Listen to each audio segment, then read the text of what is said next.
ऐसा आया था जब भारतीय वायुसेना के MiG-25 फॉक्सबैट एयरक्राफ्ट ने पाकिस्तान की धरती को हिला करके रख दिया था और पाकिस्तान को कुछ समझ में नहीं आया कि उसके साथ क्या हुआ। आगे जानते हैं पूरी कहानी।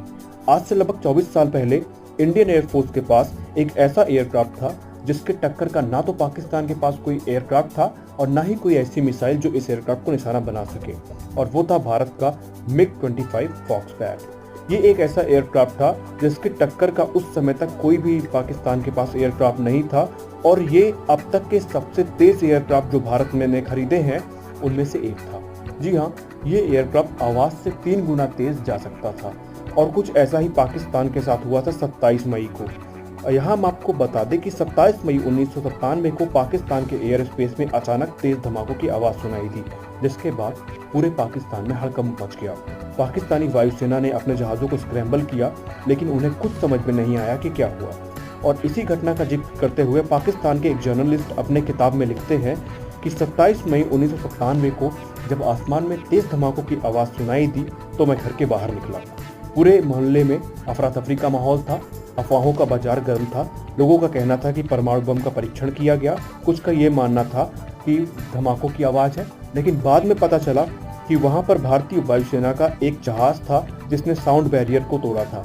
और उन्होंने लिखा अपनी किताब में कि वहां पर लोगों का ऐसा भी कहना था कि पाकिस्तान ने उस जहाज को काउंटर करने के लिए अपने सबसे नए F-16 जहाज़ों को स्क्रैम्बल भी किया था, लेकिन वो जहाज इतनी ऊंचाई पर उड़ रहा था कि पाकिस्तान के F-16 उसका कुछ नहीं कर पाए, और वो जहाज था MiG-25 फॉक्सबैट। यहाँ पर आपको पता होना चाहिए कि 27 मई को MiG-25 फॉक्सबैट पाकिस्तान में एक रिकॉन मिशन के तहत गया था। वो वहाँ पे पाकिस्तान पे एक रिकॉनेसेंस मिशन कर रहा था, लेकिन पता नहीं क्यों वापस आते समय भारतीय वायुसेना के पायलट ने वहाँ पे साउंड बैरियर को तोड़ दिया। आवाज़ इतनी भयानक थी कि पाकिस्तान में कई किलोमीटर तक घर के जो शीशे थे वो चटक गए थे, और ये जहाज उड़ान भर रहा था 60,000 फीट पर। इतनी ऊंचाई पर पाकिस्तान का ना तो F-16 ना ही दूसरे जहाज, उस जहाज का पीछा करना तो दूर की बात, उनकी मिसाइल की रेंज भी उतनी नहीं थी कि उस MiG-25 फॉक्सबैट को काउंटर कर सके। और ये एक ऐसा हादसा था जिसने पाकिस्तान के एयर स्पेस को दहला कर रख दिया था, और आज 24 साल के बाद भी ये एक ऐसा हादसा है जिसको पाकिस्तान कभी भुला नहीं पाया है। आगे जानते हैं भारत के MiG-25 के हिस्ट्री के बारे में। दरअसल भारतीय वायुसेना ने 1981 में रशिया से MiG-25 फॉक्सबैट खरीदे थे, और इस एयरक्राफ्ट को खरीदने का मेन मकसद था रिकॉन मिशन करना, यानी रिकॉनेसेंस मिशन करना। और इस जहाज को नेटो ने नाम दिया फॉक्सबैट, जिस कारण इसका नाम पड़ गया MiG-25 फॉक्सबैट। MiG-25 फॉक्सबैट भारत के सबसे सीक्रेट मिशन पे, सबसे सीक्रेट एयरक्राफ्ट में से एक था। इसके बारे में कुछ लोग ऐसे भी लिखते हैं कि जब ये एयरक्राफ्ट इंडक्ट हुआ तो खुद भारतीय वायुसेना के बहुत से पायलटों को उसके बारे में पता ही नहीं था। इसके बारे में सिर्फ चुनिंदा पायलट ही जानते थे, और इसके बारे में दुनिया को पता तब चला जब 2006 में ये एयरक्राफ्ट रिटायर किया गया।